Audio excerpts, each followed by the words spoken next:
다들 한 번쯤 보셨을 겁니다. 바로 이 거대한 조형물. 작년에 만들어지자마자 단숨에 관광 명소로 떠오른 포항 스페이스워크인데요. 이 스페이스워크는 포항 환호공원에 지어진 국내 최대 규모의 조형물로 트랙 길이만 333m, 총 717개의 계단이라 입이 떡 벌어질 정도의 규모입니다. 포항에 크라켄 괴물이 나타났다는 밈이 생길 정도로 SNS를 강타한 핫플레이스이기도 합니다. 여행이 조심스러울 수밖에 없는 시기임에도 이 스페이스워크가 만들어지고 젊은 층이 많이 찾으면서 포항 여행객이 상당히 늘었다고 하는데요.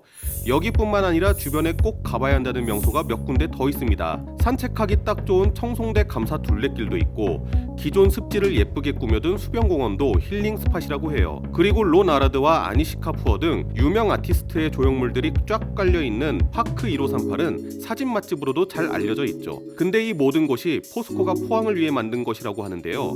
스페이스워크에는 총 117억 원이라는 엄청난 투자 금액이 들어갔고 파크 1538 공원을 짓기 위해 투입된 인원만 무려 3만 5천 명이라고 합니다. 상상도 안 가는 규모죠. 근데 이 포스코가 다음 달 지주사 전환을 앞두면서 한창 뜨거운 토픽으로 떠오른 상태입니다. 워낙 포항하고 포스코는 하나라고 봐도 될 정도로 각별했던 만큼 지주사 전환을 하게 될 경우 포항 지역 경제는 어떤 영향을 받게 될지 그 관심이 엄청나게 쏠리고 있습니다. 오늘은 포스코가 왜 이러한 결정을 내렸는지 그리고 앞으로의 포스코와 포항은 어떻게 변화하게 될지 깔끔하게 정리해보겠습니다.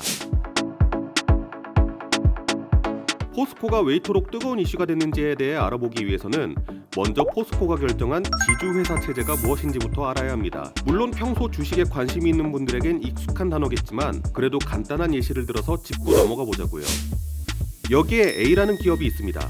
A라는 기업에서는 B, C, D라는 다른 분야의 사업을 진행하고 있는데 어느 날 A 기업은 이런 생각을 하게 됩니다. 야, 우리 복잡하게 이러지 말고 B, C, D를 위한 회사를 만들어서 따로 운영하는 건 어때?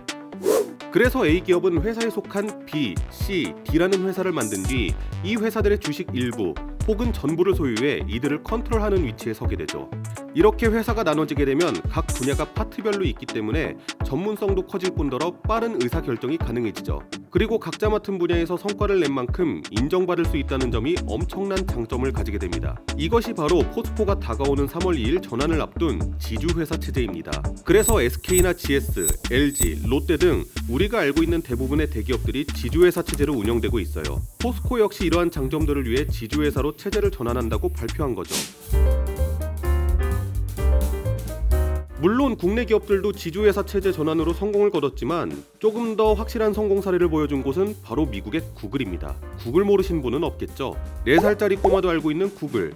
1996년도에 한 대학원생의 단순한 연구로 시작됐던 구글은 2004년 정식으로 사업을 시작하게 됩니다. 이후 검색 엔진 서비스의 발전과 함께 점점 회사의 몸집을 키우며 인공지능, 무인자동차 등 사업 영역을 쭉쭉 확장해 나가죠. 그러다 구글은 문득 이런 생각을 하게 됩니다. 이거 너무 비효율적인 것 같고 어떻게 좀 나눠 가져야 될 것 같은데.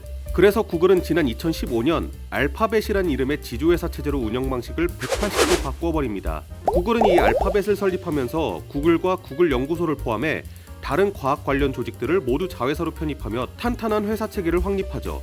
그 결과 알파벳이 출범하고 6년이 지난 지금까지 꾸준한 상승세를 그리면서 지금은 브랜드 가치가 무려 1912억 달러에 달하는 경제에 올랐습니다.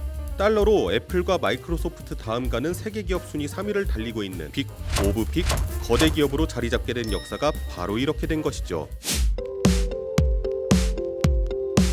이렇듯 성공적인 지주회사 운영 체계를 보여주고 있는 구글을 롤모델 삼아 포스코는 지난 1월 임시주주총회에서 지주회사 전환을 의결하고 3월에 지주회사를 출범하게 됩니다. 지주사 포스코홀딩스를 새롭게 만들어 상장사로 등록하고 우리가 잘 알고 있는 철강 1위 기업 포스코를 비상장사로 물적 분할할 예정이라고 밝혔습니다. 포스코홀딩스는 이제 모회사로서 포스코의 지분 100%를 보유해 관리하게 됩니다. 포스코 이외에도 앞에 포스코 이름표 붙은 회사들 있죠. 포스코 케미칼, 포스코 에너지, 포스코 인터내셔널, 포스코 ENC 이런 회사들을 자회사로 두게 됩니다. 그리고 구글이 나중에 자회사로 편입한 AI 사업처럼 포스코, 우리 이제 리튬이랑 니켈 사업 시작할게 라고 선언했습니다. 철강을 벗어나 이런 신사업들을 순차적으로 투자하겠다 밝히면서 미래에 대한 계획까지 내놓았습니다. 포스코는 이미 2030년까지의 회사 전략을 구성하고 이를 위한 성장 발판을 마련하고자 노력하고 있습니다. 포스코가 발표한 7대 핵심 사업을 한번 살펴보게 되면 철강, 2차전지 소재, 리튬 앤 니켈, 수소, 에너지, 건축 앤 인프라, 식량 등이 포함되어 있는데요. 지주사인 포스코홀딩스는 그룹의 성장 전략을 수립하고 각각의 사업에 투자를 주도하게 됩니다. 이 중 현재 포스코의 주력 사업인 철강 이외에도 미래의 필수라고 평가받는 수소, 전기차의 핵심인 2차 전지 소재, 리튬과 니켈 등의 신사업들을 2030년까지 글로벌 최고 수준으로 끌어올리려는 계획을 하고 있습니다. 혹시 나랑은 상관없다 생각하실 수 있는데 이 계획이 우리에게 왜 중요하냐면 원료나 부품에 있어 다른 나라에 의존하지 않고 우리 고유만의 기술을 보유하면 공급 이슈처럼 치명적인 문제가 발생했을 때 어디에도 휘청휘청 흔들리지 않을 수 있다는 겁니다. 물론 이런 미래 먹거리에서 얻을 수 있는 수익도 지금으로서는 감히 상상도 할 수 없는 데다 수익과 함께 국격까지도 높아지니 이거 무시할 수 없을 겁니다.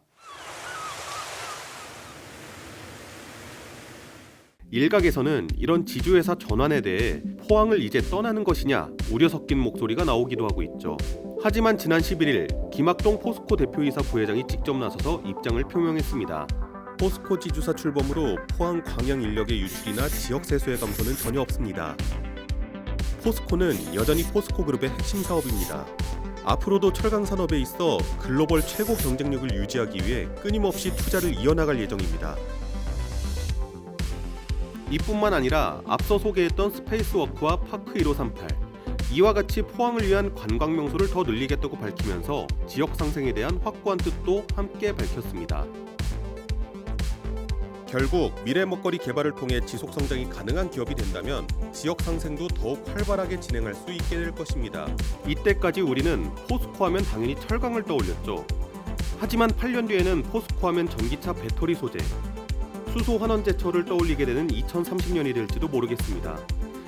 지주회사 체제라는 선진 경영관리 체계를 도입해 새로운 발걸음을 준비하는 포스코. 과연 어떤 미래를 만들어 나갈지 기대해보는 것은 어떨까요?